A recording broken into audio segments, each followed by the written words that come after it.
Ang ating title ngayong maghapon ay yung bangkarote. Marami pong ibig sabihin yung bangkarote, isa-isahin po natin. Subalit, unang-una, nais ko lamang pong magbigay tugon dahil ang dami ko hong natanggap na mensahe ngayong maghapon. Marami lang po tayong meeting, hindi ko na kayo masagot pa isa-isa. At ngayon nga pong hapon, tayo ay magagayak na maya-maya at meron tayong biyahe para hindi na po ako kinakailangan gumising ng umaga bukas. So, nagla-live po tayo dahil alam naman ho ninyo na nausog yung originally ay oral argument scheduled for today, April 1, 2, and 3 ng Korte Suprema. Kahapon po ay nabanggit ko sa inyo mga kababayan na nausog po ito ginawang May 19, 2025, alas 10 ng umaga. Hanggang doon lamang po yung ating pinag-usapan kahapon at konting backgrounder lamang at refresher bakit umabot ang kasong ito sa Korte Suprema. Subalit, maghapon ho kanina, pinadala rin sa akin yung link. Meron po kasing isang kongresista na pumirma sa Blancong Bicameral Conference Committee Report ay nagpahayag at ito po ay napabalita sa mga social media and news papers or newspaper na baseless, wala daw pong basihan yung ating petisyon sa Korte Suprema. Ayokong sagutin at sinasabi nga niya na yung doon daw po sa enrolled bill walang blanco. At buong respeto ko po sa Korte Suprema. Tayo po'y tumalima sa kanilang kind reminder. Hindi naman po gag order yun, kundi very, very kind and subtle reminder from Senior Associate Justice Marvic Leonen na aralin yung ating mga gagawing komento na hindi naman ito maging disrespectful sa court, hindi naman maging disrespectful sa process, at hindi naman maging parang conditioning the mind of the court to favor one party over the other. Hindi ho, naobliga lamang akong sagutin sapagkat sinabi pong baseless yung ating petition sa Supreme Court. Let me just reiterate. Ang basihan po ng ating petition sa Korte Suprema kung bakit natin kwine-question yung 2025 national budget ay apat. Unang-una, hinayjack po ng Vice-Cam yung National Expenditure Program, yung panukalang budget ng Pangulo ng Republika ng Pilipinas. Pinakialaman nila yan. At talaga namang mangled beyond recognition yung ating 2025 national budget, way beyond the actual figures proposed and presented by the Office of the President. Una po yun. Pangalawa, unconstitutional dahil binigyan ng zero funding o zero budget, bokya, ang PhilHealth. Hindi po pwede yun dahil paulit-ulit kong sinasabi na bago po kayo makuha yung inyong pinaghirapan, tuwing kinsenas at katapusan, bawas na po yung inyong tinatawag na mandatory contribution para sa PhilHealth. Ito po yung pangalawang ground natin ng unconstitutionality, that there is no way that the national government can propose a zero budget, but honestly, hindi naman nag-propose ang gobyerno ng zero budget. Pinakialaman lang po ng Vice kami. Meron pong allocation pinanukala ang tanggapan ng Pangulo. Subalit, nung dumaan ito sa Vice-Cam, naging zero yung funding ng PhilHealth. So hinayjack nga talaga ng Vice-Cam yung NEP. Pangatlong ground po natin, higit na malaki po yung funding o allocation na binigay ng Vice-Cam sa public works. Bawal po iyan sapagkat malinaw sa ating saligang batas. Napakaraming provisions. But let me just center on two provisions of our Constitution. Both can be found in Article 14. First, Article 14, Section 5. Malinaw po dyan sinasabi na ang education sector shall be given the highest budget allocation or budget priority. Pag sinabi mong budget, pera yun. Budget nga Budget. Malinaw po sa Article 14, Section 5. Susugan pa po niyo yan ng Article 14, Section 1 na sinasabing right of every Filipino, karapatan po ng bawat Pilipino to have full access to quality education. Full access po sa quality education at all levels o sa lahat ng baitang o sa lahat ng grado. Malinaw po yan. So, yung patungkol sa education sector not receiving the constitutional directive to have the highest budget priority or allocation, violation po yan ng saligang batas. Panghuli, itong nagbibida-bidahan po na kongresista, hindi ko na po babanggitin yung pangalan niya, masisira lang po yung araw ninyo. Masisira lang po yung araw natin pare-pareho at mapopromote lang yung kanyang walang kwentang party list na walang gawin kundi magbigay ho ng ayuda. Sinabi niya na in order daw po yung budget preparation, yung pagpasa ng budget, lahat daw po yan ay above board. Paanong naging above board?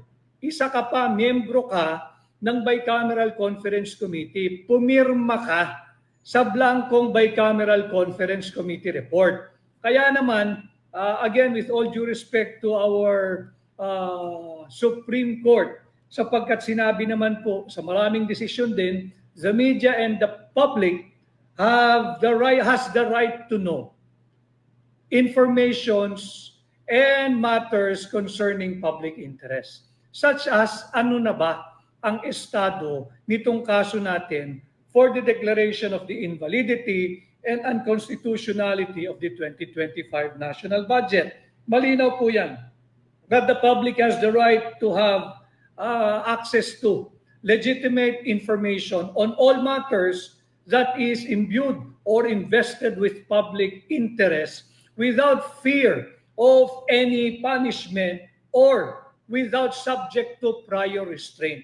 Kaya po sasagutin ko lang, itong nagpapakalat po ng fake news na wala daw pong basihan yung ating petisyon sa Korte Suprema questioning the constitutionality of the 2025 national budget.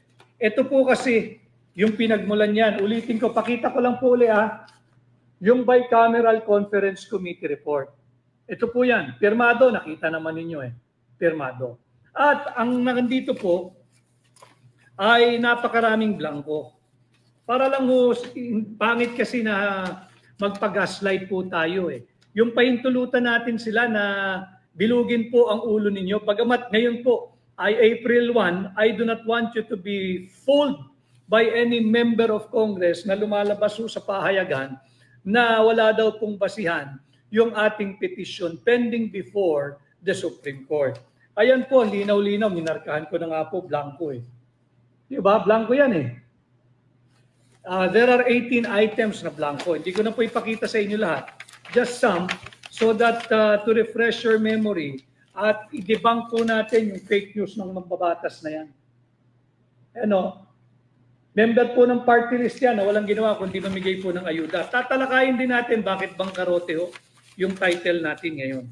Bangkarote sapagkat makikita naman natin kung ganito ang uri ng ating mga mambabatas, mga kongresista at senador, nagpapasa po ng 6.326 trillion national budget base sa blankong Bicameral Conference Committee report, hindi po malayo na mababangkarote tayong mga Pilipino.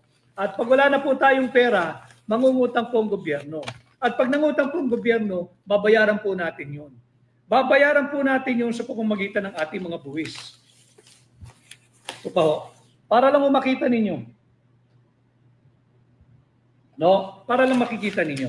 And then of course, I'll go now to the page na pirmado nila kahit punong-puno po ito ng blanco. Sabi ko nga lagi, siksik, liglig, hitik, umaapaw sa blanco itong Bicameral Conference Committee report.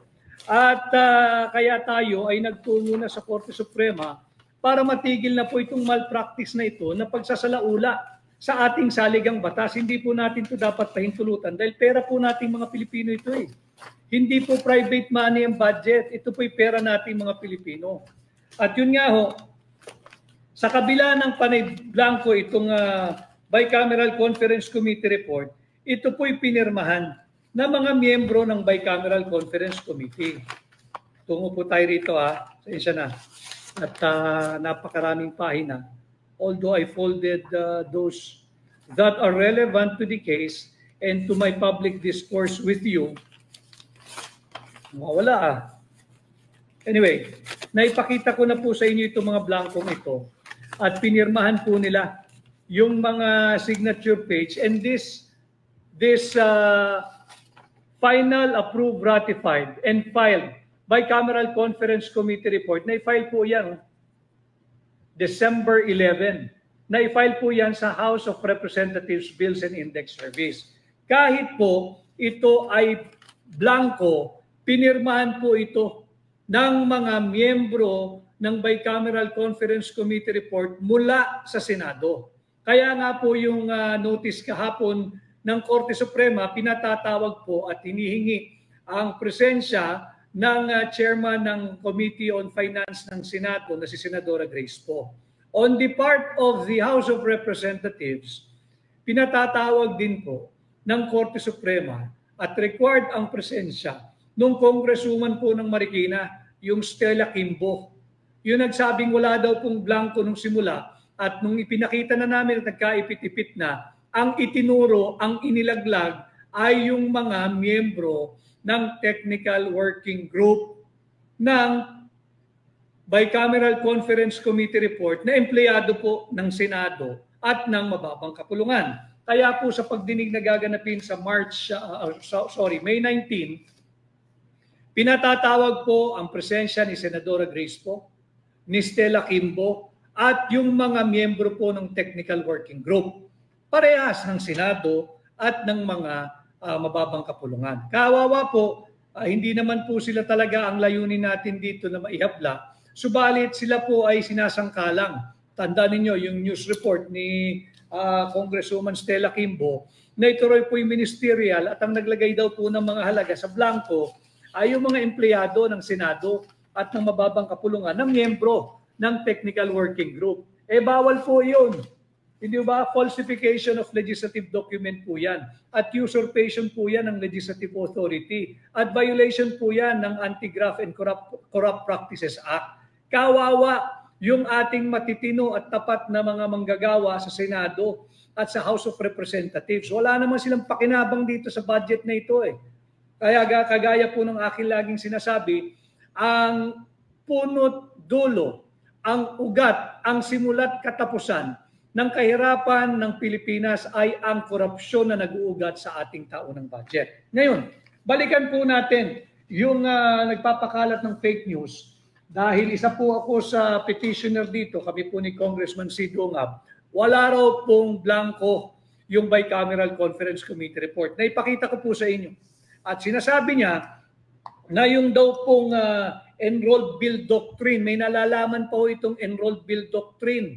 Dahil sinasabi kung meron daw pong pagkakaiba, yung GAA at yung enrolled bill, sasangguni ka doon sa enrolled bill. Dahil yun daw po yung authority o yun daw po yung magiging control kung ano yung tamang figure. Pag-usapan po natin yung enrolled bill. Sinasabi nitong miyembro ng party list na ito na pumirma sa blankong Bicameral Conference Committee report at ang party list nito walang gawin kundi magbigay ng akap, ng AIX at kung ano-ano pang ayuda na hindi po tutugon sa problema ng gutom ng Pilipinas. Kaya po tayo nababangkarote. Ang sabi niya, yung daw pong enroll bill ay nagpapakita na walang blanco sa Bicameral Conference Committee report. Ito po ay pinagpaalam ko sa ating mga abogado dahil sila po ang mag-a-argue na niyan sa May 19. Ang aking po layunin, ulitin ko sa ating kagalang-galang na kataas-taasang hukuman, nais ko lang pong ituwid yung fake news at sinasagot ko lang itong fake news ng mambabatas na ito. Ang sinasabi niya, wala raw pong blanco sa Bicameral Conference Committee report. Baseless daw po yung ating petition sa Korte Suprema at in order daw po at above board ang General Appropriations Act o yung ating National Budget for 2025. Sinungaling po kayo. Pinakita ko, blanco yung Bicameral Conference Committee report. Ito ho ay ipapakita ko for the first time.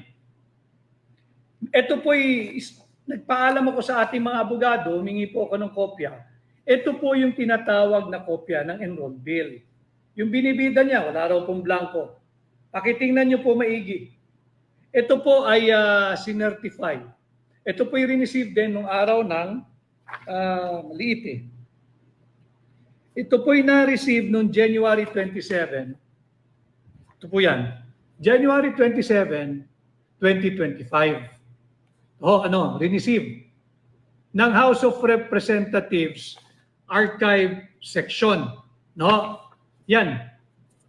At dito po makikita ninyo, noong February 13, dahil ayaw po magbigay ng House of Representatives Bills and Index Service ng kopya ng enrolled bill. Ayaw po nilang magbigay. Ayaw nilang